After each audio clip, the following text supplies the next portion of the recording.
ভুলেও কাঁচা আপেল খাবেন না। আপেল খাওয়ার আগে ভিডিওটি দেখুন। এভাবে আপেল একবার রান্না করে দেখুন, আপনি আর কাঁচা আপেল খেতে চাইবেন না। আপেলের এই রেসিপিটি কেউ শেয়ার করতে চায় না, তাই জেনে রাখুন। এর জন্য কয়েকটি আপেল স্লাইস করে কেটে নিতে হবে। এই দেখুন, আমরা দুটো আপেলকে স্লাইস করে কেটে নিয়েছি। এবার একটি বোতলে ছিপি দিয়ে এর মাঝ বরাবর ফুটো করতে হবে। শুধু এক দুটো ফুটো করলেই হবে না, সবগুলোকে ফুটো করে নিতে হবে। এই দেখুন, এমন হবে। এবার একটি প্যান নিন। এই প্যানের মধ্যে 1 চা চামচ পরিমাণ বাটার দিয়ে প্যানের চারদিকে ছড়িয়ে দিতে হবে। আমরা একটি ব্রাশের সাহায্যে এর চারদিকে বাটারটি ছড়িয়ে দিচ্ছি।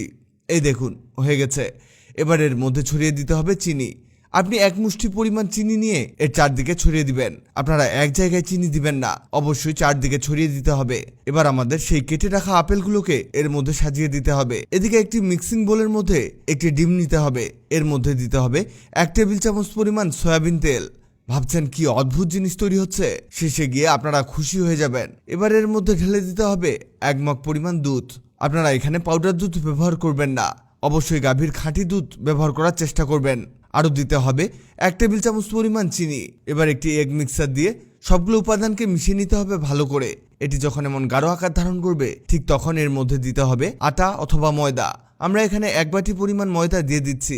আপনার বাসায় যদি আটা থাকে সেটিও এখানে ব্যবহার করতে পারেন, সমস্যা নেই।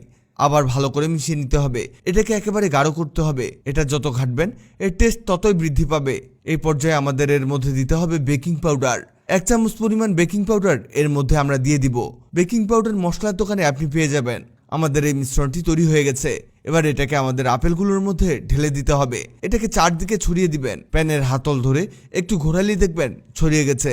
এবার এটাকে চুলার মধ্যে বসিয়ে দিব। চুলায় বসিয়ে দেওয়া হলে অবশ্যই ঢাকনা দিয়ে ঢেকে দিবেন। আর চুলার আঁচ করে দিতে হবে একেবারে লো, মানে আমাদের এটাকে লো হিটে রান্না করে নিতে হবে। এভাবে রান্না করতে হবে 30 মিনিট। এটা হতে হতে আপনাদের জানিয়ে দিই, আগের ভিডিওতে কমেন্ট করেছেন সৌদি আরব থেকে আশরাফুল ইসলাম, সাউথ আফ্রিকা থেকে আজিজুর রহমান খান, পঞ্চগড় থেকে শম্পামণি, ওয়েস্ট বেঙ্গল থেকে শঙ্কর শিলা, উত্তরা ঢাকা থেকে শাহানাজ পারভিন। আপনারা যারা কমেন্ট করেছেন আপনাদের ধন্যবাদ। 30 মিনিট পরে এর ঢাকনা তুলে নিতে হবে। আর এরকম একটি কাঠি নিয়ে এর মধ্যে প্রবেশ করিয়ে দেখতে হবে এটি ঠিকমতো হয়েছে কিনা। যদি কাঠি শুকনো থাকে তার মানে বুঝতে হবে এটা হয়ে গেছে, আর যদি ভেজা থাকে তার মানে বুঝতে হবে এটি এখনো কাঁচাই আছে এবং এটার আরো হিট প্রয়োজন। আমাদের এটি 30 মিনিটের অনেক বেশি হয়ে গেছে। দেখা যাক এটি পুড়ে গেছে কিনা। আমরা একটি প্লেটে উল্টে নিয়েছি। দেখুন, পুড়তে শুরু করেছে। সমস্যা নেই, অতটাও পুড়েনি, তাই আপনারা অবশ্যই সময়ের দিকে খেয়াল রাখবেন। এই দেখুন, তৈরি হয়ে গেছে অসাধারণ চমৎকার আপেল কেক। এটি দেখতে যেমনই হোক না কেন, এর টেস্ট কিন্তু জোস, আর ঘ্রাণ চারদিকে ছড়িয়ে পড়েছে। অসাধারণ হয়েছে। একবার হলেও ট্রাই করে দেখবেন অসাধারণ এই রেসিপিটি। ভিডিওটি অনেকের উপকারে আসতে পারে, তাই ভিডিওটিকে শেয়ার করুন। আপনি পৃথিবীর কোন জায়গা থেকে ভিডিওটি দেখছেন কমেন্ট করুন, যাতে পরবর্তী ভিডিওতে আপনাকে ধন্যবাদ জানাতে পারি। ভিডিওটি ভালো লাগলে লাভ ইউ একদিন, খারাপ লাগলে হাহারি একদিন। এমন সব তথ্যবহুল ভিডিও পেতে ন্যাচারাল বিউটি হ্যাক্সকে লাইক ও ফলো দিয়ে রাখুন।